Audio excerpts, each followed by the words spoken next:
What are you doing in this neighborhood? The question, cold and sharp, cut through the damp Halloween air. Officer Frank Karras stood planted on the Georgetown sidewalk, his large frame a dark silhouette against the gas lamp. His hand was not on his gun, but rested on his heavy utility belt, a casual show of dominance. He had been on this beat for 25 years. He knew these brick sidewalks, and he knew the people who belonged on them. His gut, a finely tuned instrument that had landed two car thieves last summer, was now screaming. He'd been watching the two boys for less than a minute.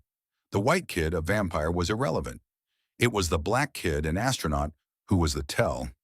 The kid had looked back at his cruiser. That was the guilt. Now standing in front of them, Karras's prejudice solidified. This wasn't a child. This was a problem. "Sir, we're just trick-or-treating," Elijah the astronaut whispered, shrinking back. "Trick-or-treating?" Karras scoffed, his eyes raking over Elijah's neat costume. He saw it as a disguise. He saw the candy bag as a prop to case the multi-million-dollar homes. "You look a little lost," Karras pressed, ignoring the vampire completely. "You live around here?" "Yes, sir," Elijah said, his voice trembling. "I live on P Street." "P Street?" Karras let out a disbelieving huff. "That's a nice street.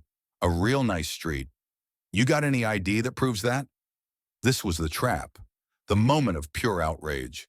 He was asking a 13-year-old child for a driver's license. He knew the boy didn't have one. But for the first time in his long, celebrated career, Karras's infallible instinct was leading him not to a criminal, but to his own destruction. He could have never, ever imagined that the child he was cornering, the threat he was minutes away from harassing, was the son of the one man in America who is the law, the Chief Justice. Elijah's breath hitched.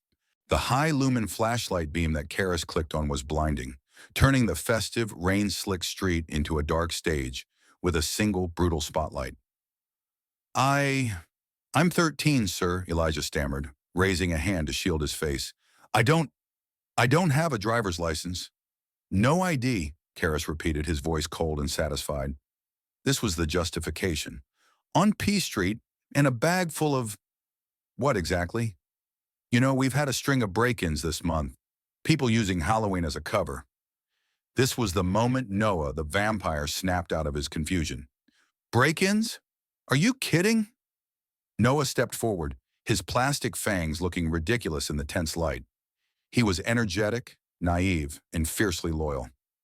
"He's my best friend. We've been trick-or-treating since kindergarten. He lives right there." Noah, blissfully unaware of the racial undercurrent, only saw his friend being bullied. "My dad's a lawyer," Noah puffed, "and he says you can't just stop people for no reason." This was the worst possible thing he could have said. Karras scoffed, seeing a spoiled rich kid challenging his authority. "Oh, a lawyer dad. That's fantastic," Karras said, his voice dripping sarcasm. He physically nudged Noah aside. "Tell your dad to mind his own business. I'm talking to him." This entire ugly confrontation, lasting less than a minute, was being watched. From her front porch, or stoop, just 20 feet away, Mrs. Gable stood up from her rocking chair. Mrs. Gable, 68 and a pillar of the Georgetown community, had been sitting out all evening. She represented the neighborhood's memory, its warmth. Just 5 minutes earlier, these same two boys had been standing on her bottom step, beaming. She had seen their innocence firsthand. She'd smiled warmly. "Well, goodness me, a vampire and an astronaut. A little bit of fright and a little bit of future, all in one." Noah had, of course, shown his fangs and demanded candy, but Elijah the astronaut had been polite. "Yes, ma'am," he'd said, his smile bright. "I want to be an aerospace engineer. For NASA." Mrs. Gable, who knew his father Arthur from community meetings, had chuckled and given them both the good full-size Hershey bars. She had watched them walk away, laughing and comparing their candy. Now she was watching that same polite, ambitious boy being blinded by a flashlight, his bag of candy insinuated to be stolen goods. She saw Karras dismiss Noah. She saw him focus only on Elijah. She was an audience surrogate, a kind, decent woman, and she was horrified. Mrs. Gable's strong voice cut through the tension. Officer Karras." She had read his name tag. She was now standing at the edge of her property, her hands clasped, but her posture rigid. She had walked down her own steps and was standing on the public sidewalk, a clear sign she was not just a spectator, but an active participant. I do believe there has been a serious misunderstanding. Karras turned, his jaw tightening. The lawyer dad comment from Noah had already put him on edge. Now this woman. This was the exact kind of bleeding heart resident he couldn't stand, coddled, naive, and always interfering. Ma'am, please stay on your property. This is official police business. This is my neighborhood, officer, Mrs. Gable said, her voice not loud but firm with the authority of age and residency. She was not intimidated. And that is Elijah Coleman. He lives on P Street with his father, Arthur. I've known him since he was in diapers. She gestured toward the boy, who was watching her with wide, hopeful eyes. He's a guest at my book club's Christmas party every year. His father and I serve on the Community Preservation Board together. She looked Karras square in the eye. He is not a break-in artist. He is a child, and you are frightening him. This was Karras's off-ramp. It was not just a suggestion. It was a public, factual, verifiable testimony from a white, elderly, long-term resident who was also on the community board. He had been given the boy's full name and his father's name. His gut feeling had just been publicly contradicted. He had a choice. He could de-escalate. He could nod, say, "Thank you, ma'am," and let the boys go. He chose his pride. 25 years of street sense couldn't be wrong. He was the law, not her. "Ma'am," Karras said, his voice hardening, the false respect gone. He took a step toward her, using his bulk to intimidate. "With all due respect, you don't know what I know. You don't see what I see every day. You're a nice lady, and these kids are very good at fooling nice ladies." He gestured back at Elijah. "I'm asking you, politely, to go back inside. For your own safety. Do not interfere with my investigation again." He had dismissed her. He had dismissed the truth. He turned his full angry attention back to the 13-year-old boy, who was trembling, his hope vanishing. Karras saw the boy's fear, not as terror, but as confirmation of his suspicion. He hadn't gotten the ID. He was going to get it, or prove it didn't exist. He took a slow step closer to Elijah, his shadow falling over the boy. The flashlight beam, which he had momentarily lowered, snapped back up, blinding the tear-filled eyes. "Well, Elijah from P Street, why don't you show me some ID that proves that?" The high-lumen flashlight beam was an interrogation tool, hot and relentless, pinning Elijah to the spot. The boy was trembling, raising a hand to shield his eyes from the glare. "Sir, I'm 13, he stammered, his voice cracking. "I don't have a driver's license. I don't have any ID." "No ID," Officer Karras repeated, his voice flat and cold. This wasn't a realization. It was a confirmation. It was the probable cause he had been fishing for. "That's a problem. A real problem." He took a small step closer, invading the boy's space. "You know, we've had a string of break-ins in this neighborhood. A lot of them. People using this holiday, these costumes, as a cover to scope out houses. And here you are. No ID, claiming to live on P Street. He's not claiming, he does." Noah suddenly burst forward, stepping directly between his friend and the officer. The plastic vampire fangs were still in his mouth, giving his outrage a slightly absurd lisp, but his loyalty was absolute. "Break-ins? Are you kidding me? He's my best friend. We've been trick-or-treating since kindergarten." Noah was now puffed up, angry, and operating on the naive assumption that the truth mattered. "My dad's a lawyer, and he said you can't just stop people for no reason. This is harassment." This was, objectively, the worst thing Noah could have said. Karras, who already despised the soft residents, saw this as a spoiled, privileged child challenging his authority. A cold, dismissive smirk crossed Karras's face. "A lawyer dad, that's fantastic. That's just great, kid." He didn't raise his voice. He lowered it, making it more threatening. "Tell him to mind his own business." With a single firm hand on Noah's chest, Karras physically pushed the boy back a step. "I wasn't talking to you. I'm talking to him." The action shocked Noah into silence. Karras turned his full, undivided attention back to Elijah, who was now completely alone. The officer gestured at the NASA-themed candy bag. No ID. A nice full bag. How do I know you didn't take more than just candy tonight? How do I know you weren't checking doors? The accusation hung in the air, disgusting and baseless. Elijah was stunned, his mouth open, unable to even form a denial. He looked past Karras, his eyes pleading toward Mrs. Gable, who was still standing on the sidewalk, watching in horror. Karras ignored Elijah's look of desperation. He was on a roll, his authority asserted. I'm not asking again, son, Karras said, his voice dropping into a low, non-negotiable command. The bag, empty it, on the ground. Now. Elijah looked at his NASA-themed pillowcase, a prize he had spent weeks making with his mother, now just a container of evidence. He was crying silently, humiliated. It's just candy, sir. On the ground, Karras repeated. Slowly, his hands trembling, Elijah upended the bag. A river of Snickers, M&Ms, full-size Hershey bars, the one from Mrs. Gable, and Skittles spilled onto the wet, leaf-strewn brick sidewalk. The bright, festive colors were a grotesque contrast to the ugly scene. The candy, ruined, rolled into the gutter. This act, forcing a child to dump his Halloween candy onto the wet ground, was what broke Mrs. Gable's composure. She had been standing by, horrified after Karras had dismissed her. But this was not an investigation. This was cruelty. Officer Karras! Her voice was sharp, no longer polite. She stepped off the curb, directly into the street, placing herself closer to the scene. What in the world are you doing? I told you who he is. Karras turned, his face a mask of annoyance. This woman was relentless. Ma'am, I gave you a lawful order to stay on your property. This is police business. This is not business. This is harassment, Mrs. Gable said, her voice shaking with a cold fury that matched the officer's. That is Elijah Coleman.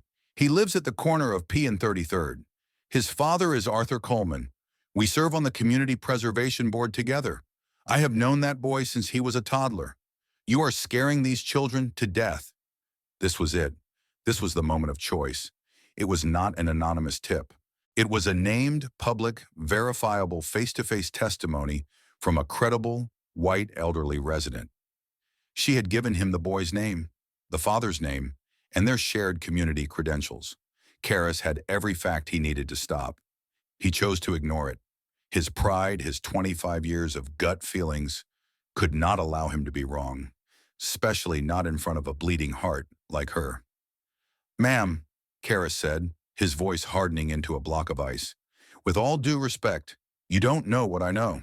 You're a nice lady, and these kids are very, very good at fooling nice ladies. He deliberately turned his back on her, a final insulting dismissal. Karras turned his back on Mrs. Gable, a final insulting dismissal. The message was clear. Her status, her testimony meant nothing. He was in charge. He turned back to Elijah, his face a hardened mask. He was angry. He had been challenged by a smart-mouthed kid with a lawyer dad, and now by a meddling old woman. His authority was on the line, and he was going to reestablish it. He looked down at the pathetic pile of wet, ruined candy on the bricks. Then he looked at Elijah. Just candy, huh? He sneered. His eyes narrowed, traveling from the boy's tear-streaked face down to the pockets of his astronaut suit. What about your pockets? Empty 'em. Elijah's whole body was shaking. I don't have anything. I said, empty your pockets, Karras commanded.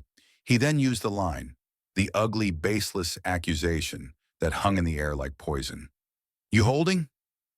The question was so loaded, so far beyond the scope of a Halloween candy check, that Elijah just stared, confused and horrified.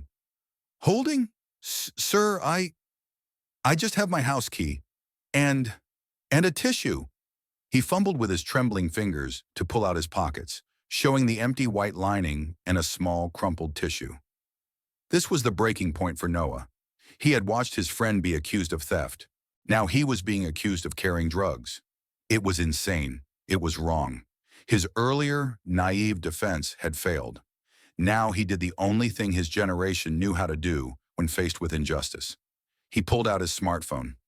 I'm recording this. Noah shouted, his voice cracking, but his hands surprisingly steady as he aimed the camera. This is wrong. You're a bully. I'm sending this to my dad. That was it. The phone. Being filmed. Being called a bully. Karras, who was already on a power trip, felt the last thread of his professional control snap. He saw the phone not as a record, but as a weapon, a challenge. That's it, Karras barked, his voice suddenly a roar. He lunged, not at Noah, but at the suspect. He grabbed Elijah's thin arm in a vice-like grip. You're resisting. You're inciting. You're coming with me. He spun Elijah, who weighed maybe 100 pounds, hard against the side of the patrol car. The sound of the plastic astronaut suit scraping violently against the painted metal was sharp and sickening. Put your hands behind your back. You're under arrest. The metallic SH nick of the handcuffs, ratcheting tight around Elijah's thin wrists, echoed in the quiet street. It was an unnaturally loud final sound. Elijah let out a high-pitched, terrified scream. It wasn't a cry. It was a shriek of pure panic. No, please, I didn't do anything. Dad, Dad, Dad. Stop resisting, Karras barked, shoving the boy's shoulder hard against the patrol car. He yanked Elijah's arms up at a painful angle to secure the cuffs. To him, the boy's desperate, terrified struggles were not the panic of a child. They were the actions of a resisting suspect. You turn, you make a sound, it's resisting. You understand me? This was the peak of his power. He had been challenged by a lawyer dad and a community board lady, and he was winning. He was restoring order. He spun the cuffed boy around and began a rough, humiliating pat-down, his hands slapping the thin astronaut suit. He leaned in close, his voice dropping to a venomous whisper meant only for Elijah, a lesson from his 25 years of experience. Told you, you wanted to be a tough guy. You wanted to bring your little lawyer friend into it. His voice was thick with contempt. You kids come here. You think you own the world. You think you can just walk anywhere. He shoved Elijah slightly. You don't own my street. This was the Hunjong Tho Lo, brutal act, the core of his racist, territorial mindset. He wasn't just arresting a suspect, he was punishing a type of person for being in the wrong place. He grabbed Elijah by the cuffed arm and dragged him toward the open back door of the cruiser. Let's go. You can explain it downtown. No, I won't get in. Elijah twisted, panicked, planting his feet. I won't. I didn't do anything. I live here. That's it, resisting arrest, Karras shouted, grabbing the boy by the shoulder of his suit to physically force him into the car. This was the ultimate image of injustice. A large, armed man, his face contorted in rage, forcing a small, weeping, handcuffed child into the back of a police car for a crime that never happened. The fan-no outrage was complete. Mrs. Gable, watching this physical assault, let out a gasp of horror. She had been on her phone, presumably calling 911. Now she screamed into the receiver, her voice sharp with fury. Yes, I need a supervisor at N and 34th Street. Immediately, Officer Karras, badge 441, is assaulting a child. He is arresting Elijah Coleman. I am a witness. He is abusing his... Karras heard his name and badge number. He snapped. He left Elijah, cuffed and sobbing, halfway into the car and stalked across the sidewalk toward Mrs. Gable. He was a bull, his face flushed, his eyes blazing. He got right up in her face, pointing a thick, trembling finger. Ma'am, that's it, he roared. The thin veneer of officer safety was gone. This was pure rage. You've been warned. You are interfering with a lawful arrest. Put that phone down, or you'll be in the car with him. This was the moment of ultimate fan-no outrage. This was the final unforgivable act. He had arrested a child on a baseless suspicion. He had ignored a credible witness.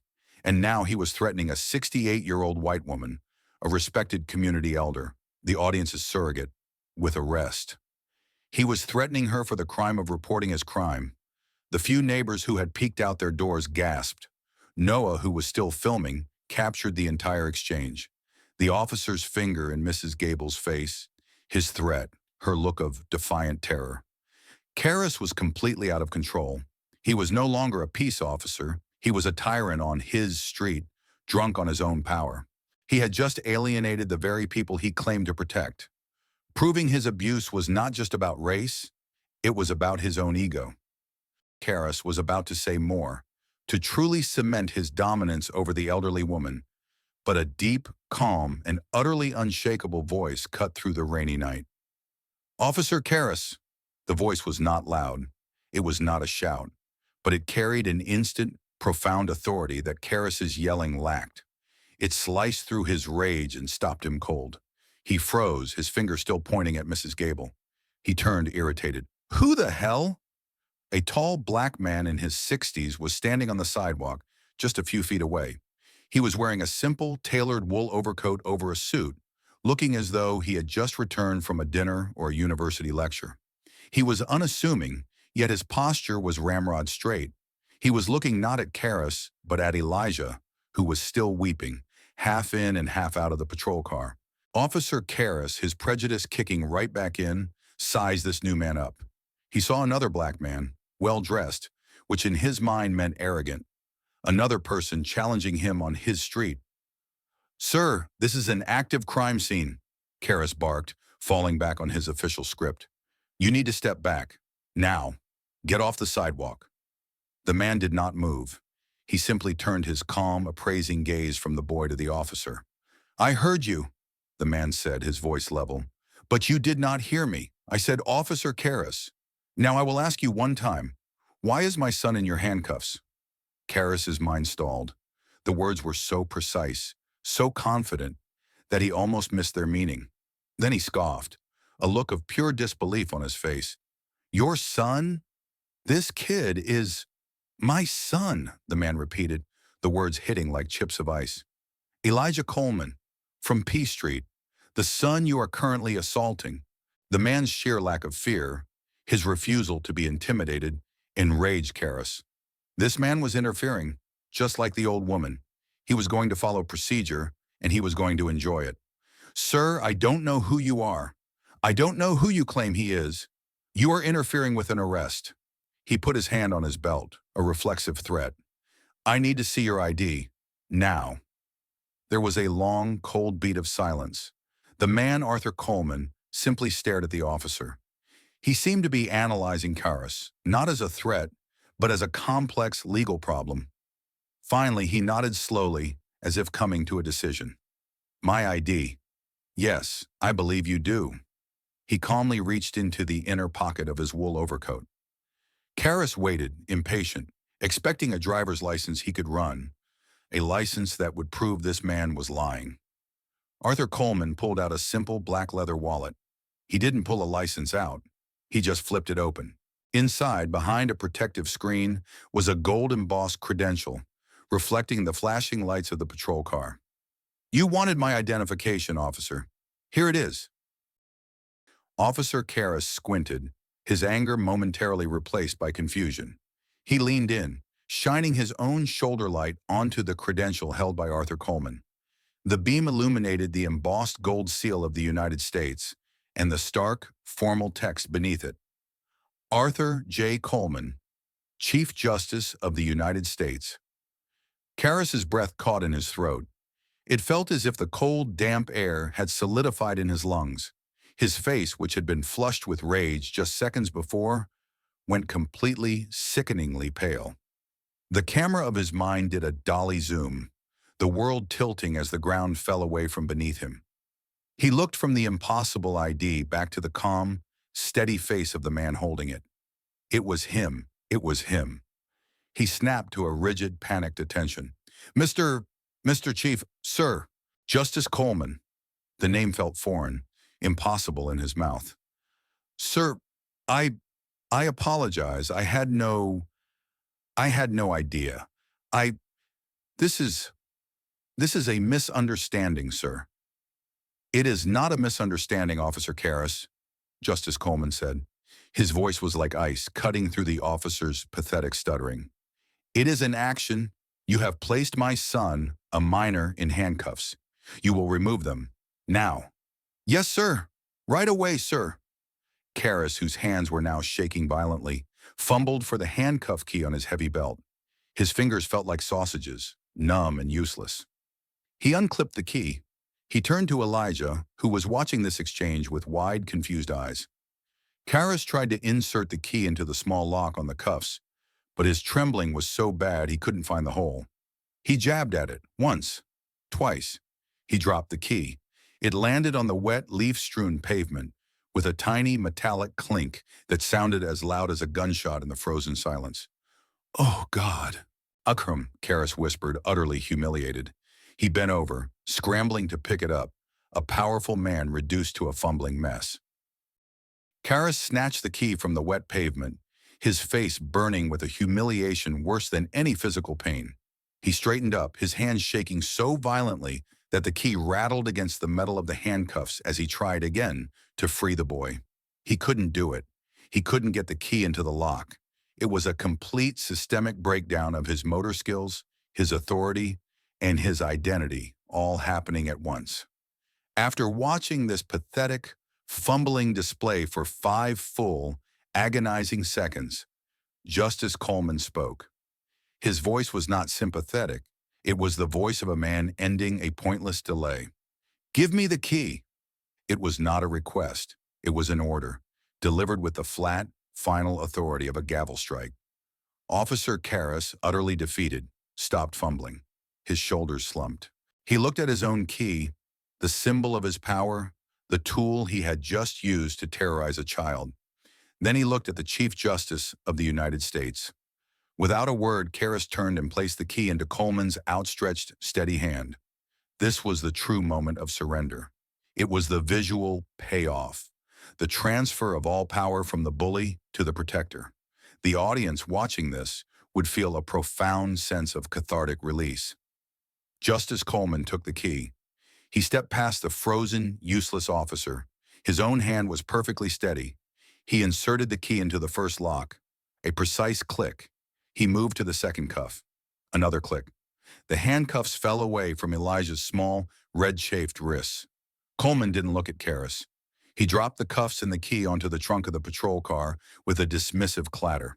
His full attention was on his son. He pulled Elijah away from the car and into a deep, powerful hug, burying the boy's face in his wool overcoat. Elijah, who had been frozen in shock, finally broke, clinging to his father and sobbing. "Dad," he whispered, his voice muffled. "Dad, he said I was stealing. He said I was holding." "I know, son," Justice Coleman whispered back, kissing the top of his son's head. "I know. It's over. You're safe now. I'm here." After a long moment, he kept one arm firmly around his son and turned. His eyes found Noah, who was standing frozen, his smartphone still held up, the red record light glowing. Justice Coleman's expression softened slightly. "Young man, what is your name?" Noah, sir," the boy stammered.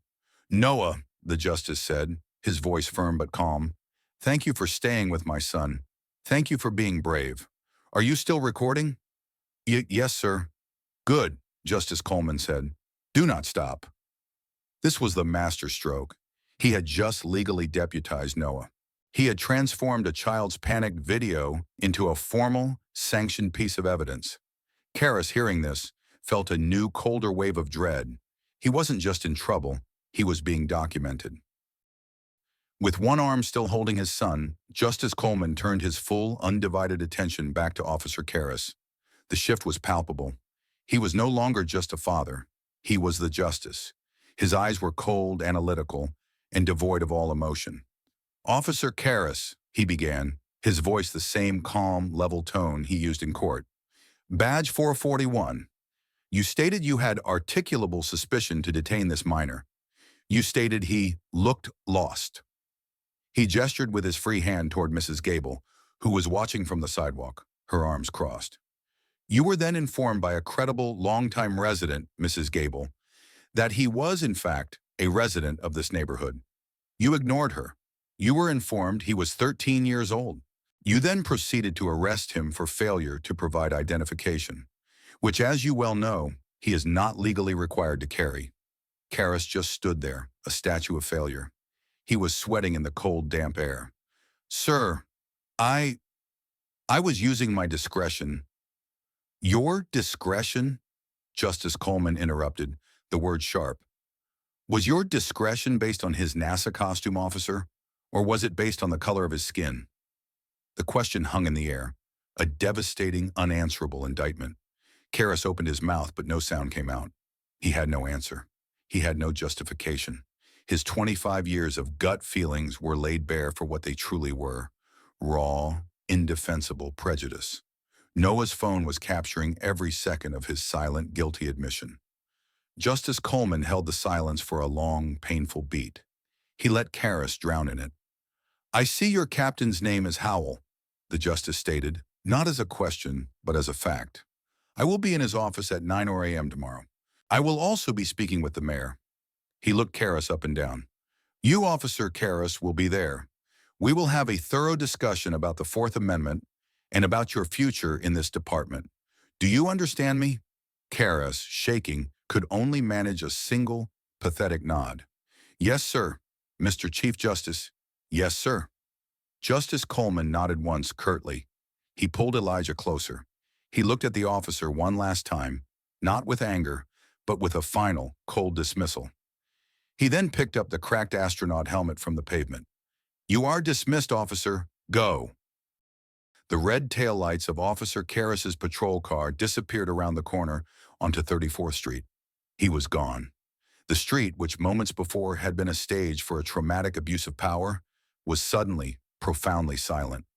The only sounds were the drip of rain from the oak trees and Elijah's quiet, shuddering sobs as his father held him tight. Mrs. Gable, who had been standing frozen on the sidewalk, finally let out a long, shaky breath. She walked over, her hands clasped together, her face a roadmap of horror and grandmotherly concern. "Arthur, my goodness," she said, her voice trembling slightly. I I am so terribly sorry. I saw the whole thing. Is he all right?" "You poor boy." She reached out a hand and gently patted Elijah's back. "You're both shaking from the cold. Let me get you some hot cocoa. I just made a fresh pot for the last of the trick-or-treaters." This offer, the classic American response to cold and trauma, was a gesture of pure, decent community. Justice Coleman looked up from his son and gave her a small, deeply tired smile. "Thank you, Margaret. That's very kind of you." He gently rubbed Elijah's back. "But I think I just need to get him home. We're all right. We will be." He looked at her, his gaze full of gratitude. "You were very brave tonight. You did what a good neighbor does. You spoke up. Thank you." Mrs. Gable nodded, her eyes welling up. "Of course, Arthur, you let me know if you need anything. Anything at all." She retreated, giving the family space. Justice Coleman let his son go, but kept a firm hand on his shoulder. He looked down at the sidewalk, at the pathetic, scattered pile of wet candy, the bright wrappers gleaming on the dark bricks. It was a scar, the physical evidence of the night's ugliness. Elijah, seeing his father looking at it, whispered, "Dad, just leave it. Let's go." "No," Coleman said, his voice quiet but firm. "We don't leave a mess." He knelt, wincing slightly, and began to calmly, methodically, pick up the ruined candy and drop it into the cracked plastic astronaut helmet. This was not a command, it was a lesson. It was an act of profound dignity, of cleaning up a mess that was not theirs, of restoring order to their own lives. Elijah, watching his father, the Chief Justice, picking up his ruined candy, finally asked the question that was hanging in the air. "Dad, are you going to get him fired?" Justice Coleman paused, a wet Snickers bar in his hand. He looked at his son, his expression thoughtful. "What happened tonight was wrong, son. It was a gross abuse of the badge." He chose his next words with legal precision. "It needs to be corrected." Justice Coleman stood up, the cracked helmet now full of ruined candy. He turned and saw Noah, who was still standing there, his smartphone now hanging limply at his side. The boy looked completely awestruck, his vampire fangs slightly askew. He had just witnessed a shift in power he couldn't possibly comprehend, but he knew he had seen something profound. "Noah, correct?" Justice Coleman asked, his voice much softer than when he had spoken to Karras. Noah nodded quickly, swallowing. Yes, sir. Mr. Chief Justice, sir. That was awesome, sir." A small, deeply tired smile touched the corners of Coleman's mouth. He walked over and put his free hand on the boy's shoulder. It wasn't awesome, Noah. It was necessary. What you did, he said, giving the shoulder a firm squeeze. That was brave. You stood by your friend. You didn't run. You kept the record. He tapped the phone. That is the mark of a good man. Never let anyone tell you not to stand up for what's right. Noah looked up, his eyes wide. He just, he was being such a... I know, Coleman interrupted gently. Now, I imagine your parents are worried sick. It's late. He then allowed a small grandfatherly twinkle to enter his eyes. And Noah? About that lawyer dad of yours? Noah's face went pale. Oh, I just said that. I know why you said it, Coleman said, his smile growing slightly. It was a good instinct, but as a general rule, he leaned in just a little. It's best not to play a card unless you're prepared to show the hand. You understand? Noah, catching the wisdom, nodded quickly. Yes, sir, I understand. I won't. Good. The justice patted his shoulder again. Now get home, straight home. Your parents are worried. Yes, sir, Noah said, empowered. He looked over at Elijah, who was standing quietly watching. You okay, Eli? Elijah, his voice still shaky, managed a small nod. Yeah, I'm okay. See you tomorrow. See you tomorrow. Noah, clutching his own candy bag, turned and ran down the sidewalk, disappearing into the wet darkness, his part in the drama over. This interaction was crucial. It showed the justice rewarding the good behavior, loyalty, courage in the next generation. It was a moment of firm but kind mentorship, a quiet lesson that resonated with the values of the older audience, showing a wisdom that extended far beyond the courtroom. Justice Coleman put his arm around Elijah's shoulders, pulling him close. He carried the cracked, candy-filled helmet in his other hand. They began the 2-block walk home, leaving the scene of the confrontation behind. The wet, quiet streets of Georgetown, usually a source of comfort, felt different now, heavy with what had just happened. They walked in silence for a full block, the only sound their shoes on the damp brick sidewalk. Elijah had stopped crying, but his body was still racked with the occasional, shuddering aftersob. Finally, in a small, quiet voice, he asked the question that had been forming in the air. Dad, he only stopped me because I'm black, didn't he? Justice Coleman stopped walking. He didn't flinch or try to soften the blow. He stopped right there under a flickering gas lamp and turned to look his son directly in the eye. Yes. The answer was so simple, so blunt, it held a terrible weight. What you experienced tonight is called racial profiling, Elijah. It is an ugly, illegal, and deeply wrong thing. That man's prejudice, his sickness, is his failure.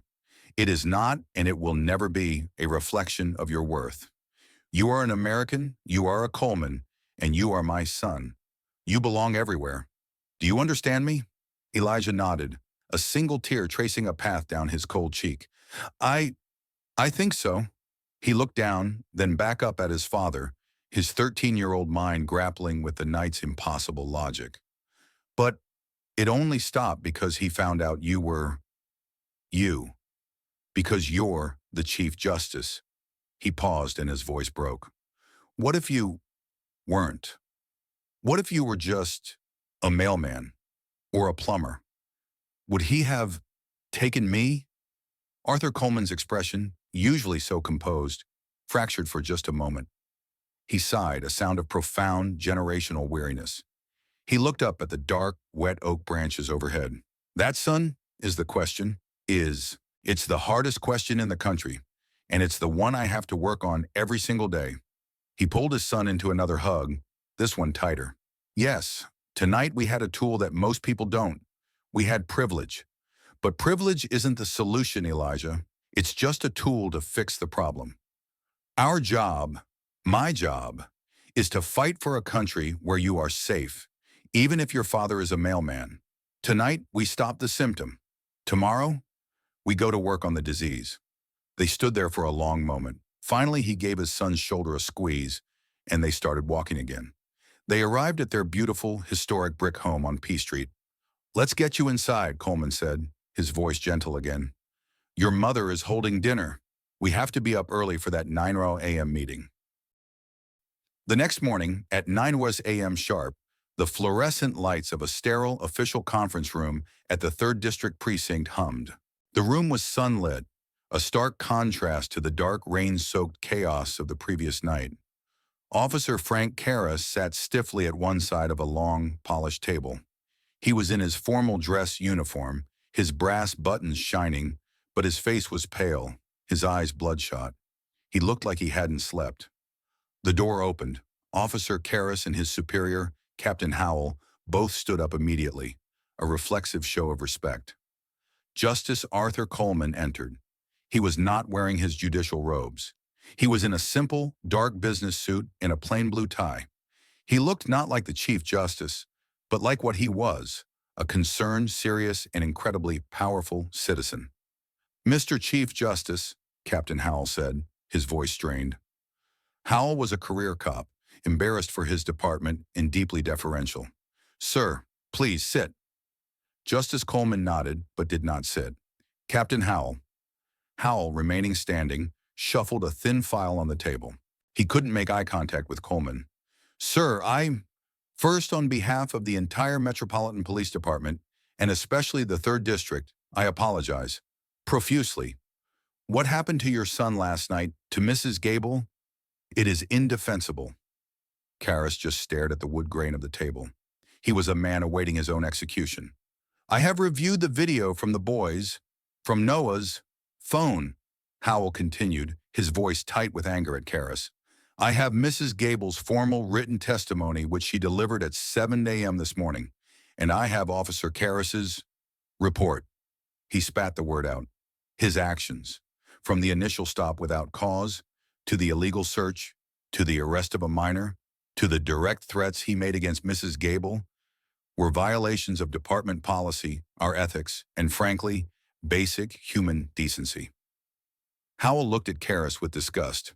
Officer Karras is suspended, effective immediately without pay, pending a full termination hearing. Karras flinched but didn't look up. This was it, the end of his 25-year career. Justice Coleman held up a hand. Captain, I appreciate your swiftness, and termination is certainly justified. He paused, his voice filling the room. But firing him is the easy way out. It doesn't fix Officer Karras, and it doesn't fix the problem. Captain Howell and Officer Karras both looked at Justice Coleman, confused. Karras finally looked up, his eyes bloodshot and bewildered. Firing him was the easy way out? What else was there? Justice Coleman turned his gaze from the captain and settled it directly on Karras. He walked slowly until he was standing just a few feet away from the suspended officer. His voice was no longer the voice of a judge or a prosecutor. It was quiet, searching.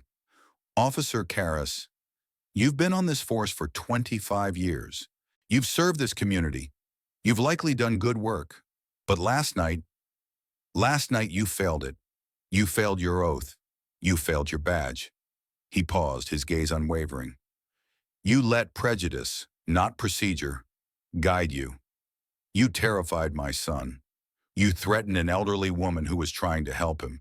You dishonored the very uniform you're wearing. The captain has told me the what. I want to know the why. Tell me. It wasn't a trap. It was a genuine question. And that, more than the threat of termination, is what finally broke Frank Karras.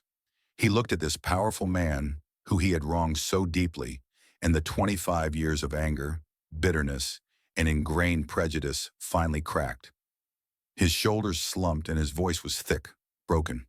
Sir, I don't know. He shook his head, the shame evident. I get stuck. In my ways, I see what I expect to see. He made eye contact, his eyes suddenly wet. I've been doing this job so long, I forgot to see the child. I just saw a threat, a type, not a person. He took a shaky breath. I was wrong. I was completely, horribly wrong. I am sorry, sir. I am so sorry. The apology was not a plea for his job. It was a genuine admission, a confession. It hung in the sterile room, raw and real. Justice Coleman held his gaze for a long moment, assessing the man. Finally, he nodded slowly. I believe you are, he said, which is why termination solves nothing. You just take that anger, that prejudice, and you go work a security job at a mall. The problem isn't the badge, officer. It's the man. He turned back to the captain. I have a different proposal.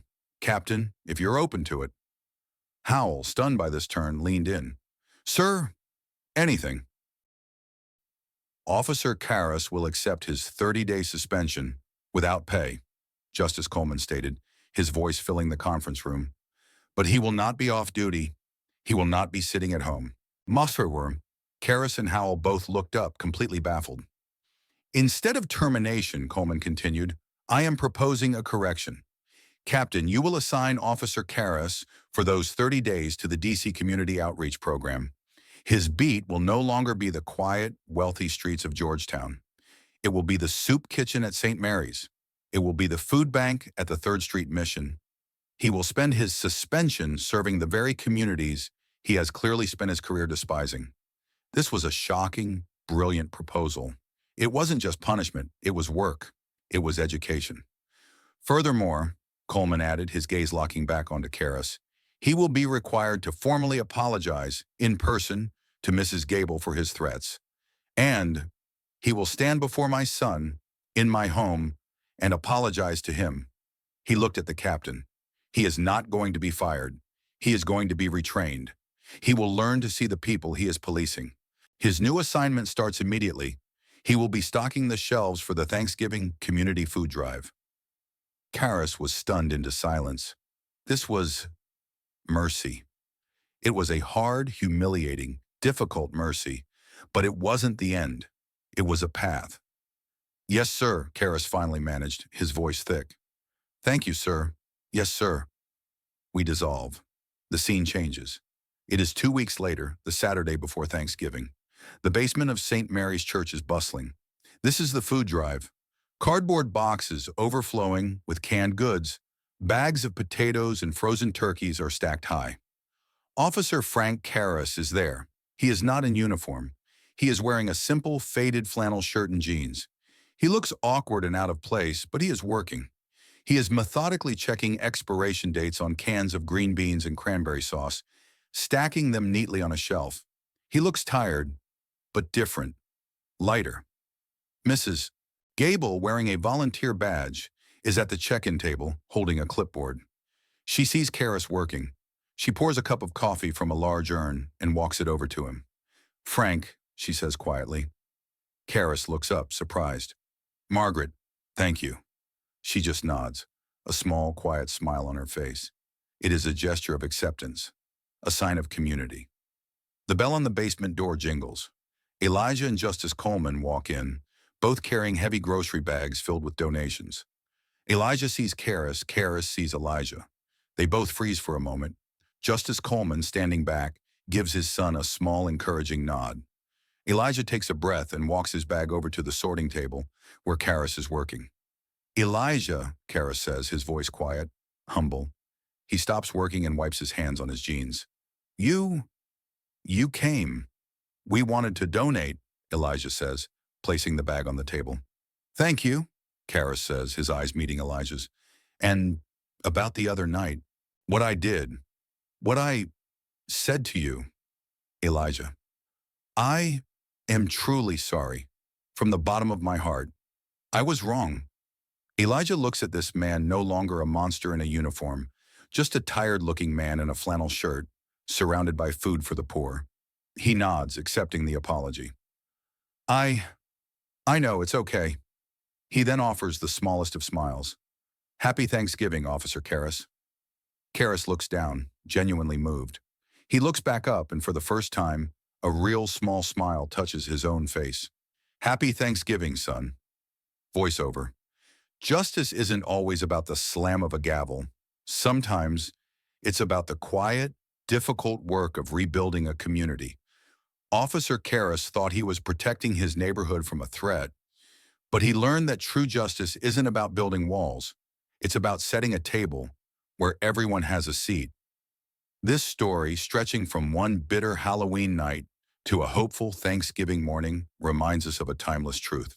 It shows how the cold prejudice of Officer Karras can shatter innocence, but also how the quiet strength of Chief Justice Coleman can make it whole again. We watched a man who thought he had power be humbled, and a father who had real power choose mercy over retribution. In the end, the story leaves a profound lesson that true respect isn't found in a title or uniform, but in the simple dignity we recognize in every person, no matter what they look like.